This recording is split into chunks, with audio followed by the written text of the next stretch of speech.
Tá, pessoal? Retornando aqui, então, vou colocar de novo para vocês o slide que a gente estava vendo, tá?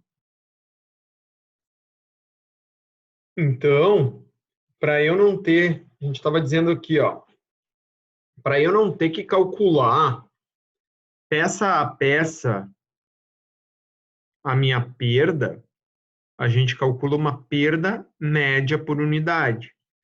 E aí eu preciso acrescentar a minha dispersão, devido à minha falta de homogeneidade, tá?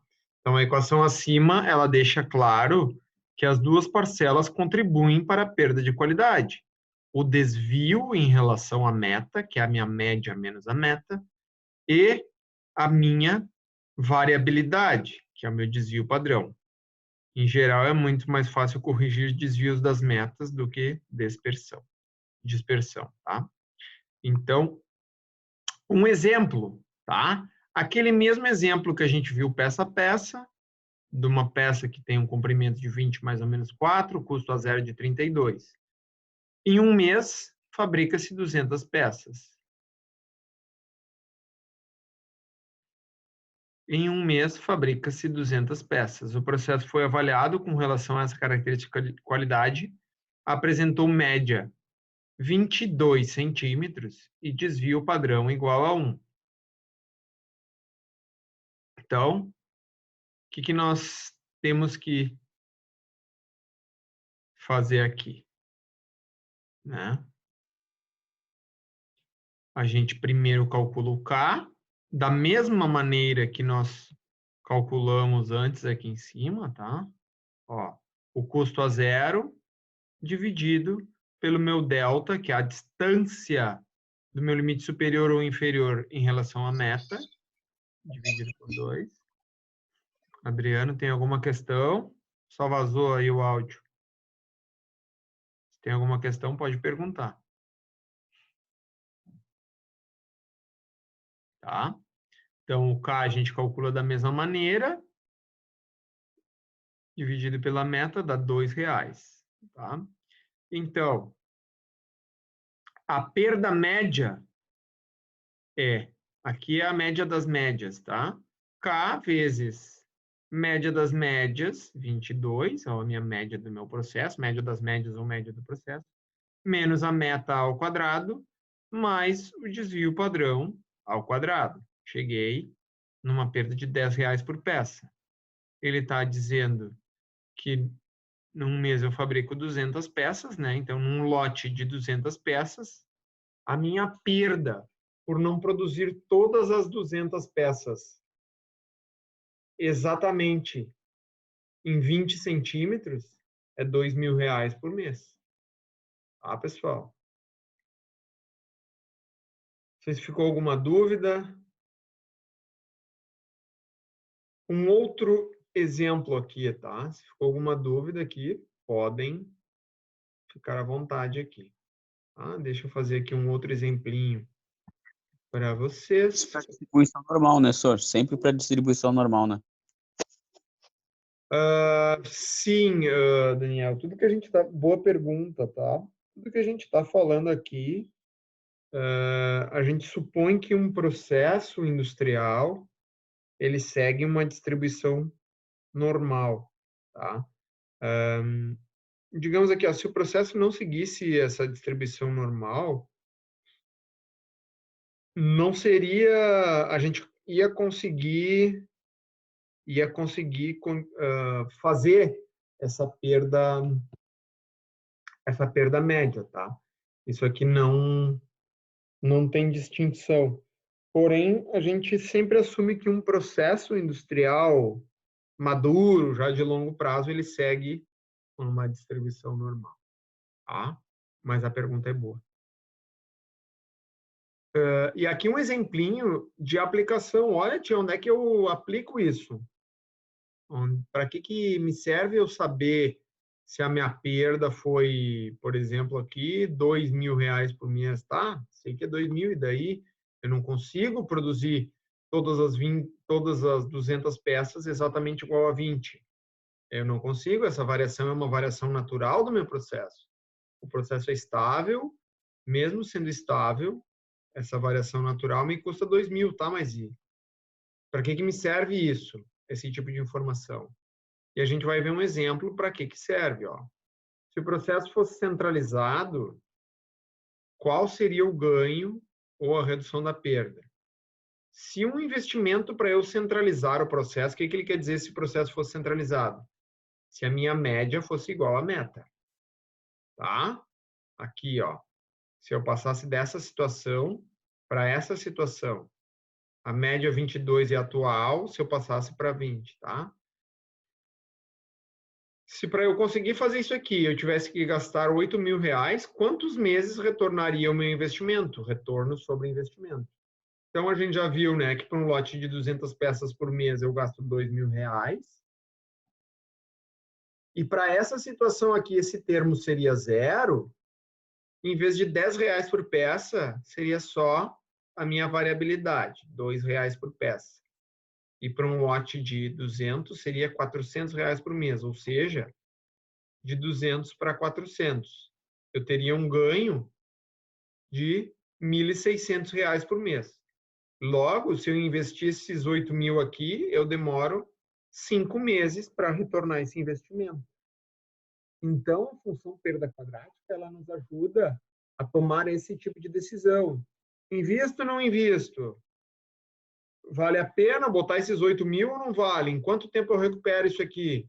Ah, se eu botar esses 8.000 na poupança, eu ganho mais do que R$1.600 por mês, por exemplo. Não é o caso, mas se eu investir esses 8.000 em um outro negócio, eu ganho mais. Então, como é que eu vou saber isso?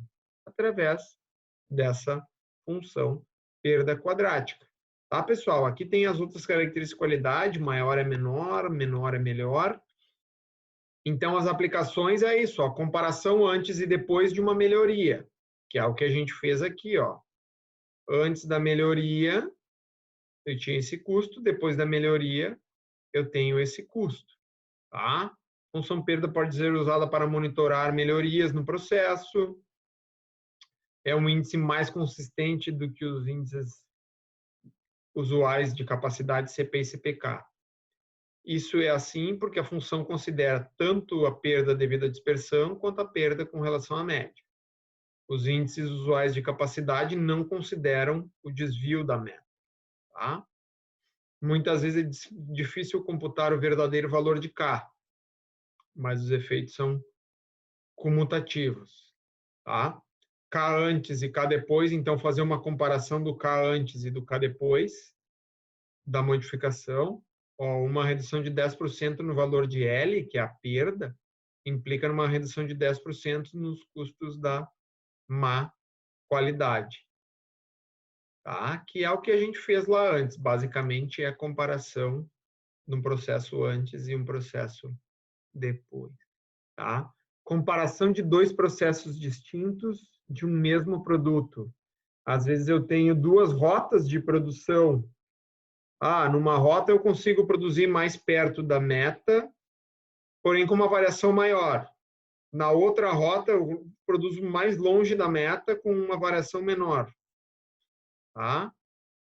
Então a gente pode calcular, e isso também, a função perda quadrática nos permite calcular dessa maneira também. Ou para definir tolerâncias de produção. Olha, se eu botar uma tolerância um pouquinho maior, eu perco um pouco mais,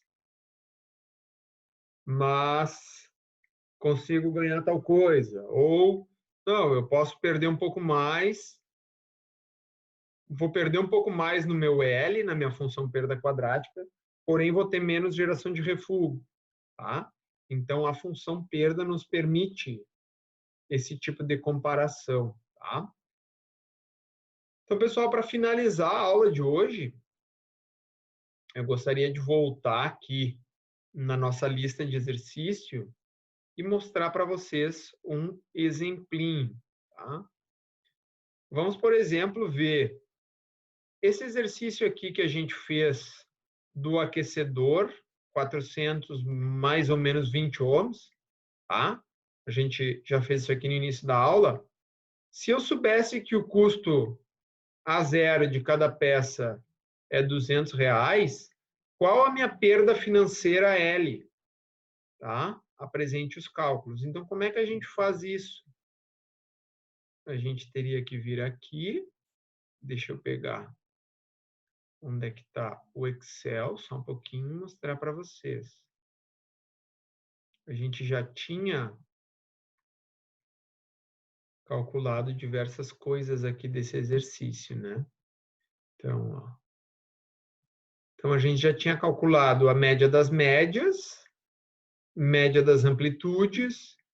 Para calcular o CP, eu já tinha calculado o desvio padrão, tá?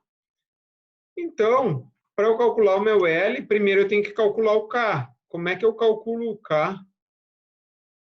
É o A0 dividido pelo meu delta ao quadrado. E quanto é que é o meu delta, pessoal? O meu delta está dito aqui, ó. Meu delta está dito aqui no problema. 400 mais ou menos 20 ohms. Então, meu delta é sempre a distância do meu limite superior ou inferior com relação à meta. Então, meu delta é 20. Tá? Então, voltando para o cálculo, K vai ser A0 dividido por 20 ao quadrado, que é o que está aqui. Ó. A0 dividido por 20 vezes 20. Qual poderia colocar aqui 20 ao quadrado também, não ia mudar nada. Tá? A0 dividido por 20 ao quadrado. Então, meu K deu 5. Tá? E para eu calcular o L, para eu calcular a minha perda, eu aplico, pessoal, essa fórmula aqui que a gente viu. Ó, a média das médias, que lá é 400, menos a meta, que também é 400. Ou seja, lá eu tenho um processo centrado. Quando eu tenho um processo centrado, na média, esse valor aqui é 0. Logo, vai ser só, a minha perda vai ser só em função da amplitude. Tá? Então, vamos ver como é que ficou o cálculo aqui. Ó. Ficou K vezes a média das médias menos a especificação ao quadrado, mais o desvio padrão ao quadrado. Eu simplesmente aqui fiz a aplicação daquela fórmula. Tá? Como eu tenho o processo centrado, ó, média 400 e a minha meta 400, todo esse termo aqui vai ser zero. Tanto é que vocês podem olhar que o valor deu 9, né? Se eu simplesmente deletar isso aqui, ó, vai continuar como 9, tá? Porque todo aquele valor ali dá zero, todo esse termo aqui dá zero. Tá? Então, a resposta é o meu custo médio para a fabricação disso aqui é R$ 9,00 por peça. Tá? E aí, aqui o problema... Então, o que o problema pediu? Sabendo que o custo é zero, qual a perda financeira média por unidade? Então, é R$ 9,00 por peça. Aí, agora, o problema poderia pedir outras coisas. Ah, mas se eu quiser investir tanto para melhorar, aí a gente veria aqueles outros exemplos lá, tá, pessoal? Por exemplo, se o problema dissesse, ah, mas se tu investir R$ 10.000, eu consigo aproximar a tua média da meta. Vocês investiriam? Não, né? Porque a minha média, ela já é igual à minha meta. O processo está centrado. Então, o que o nosso processo precisa, de fato? Diminuir o desvio padrão.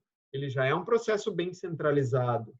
Eu preciso diminuir a largura da minha curva, da minha distribuição normal.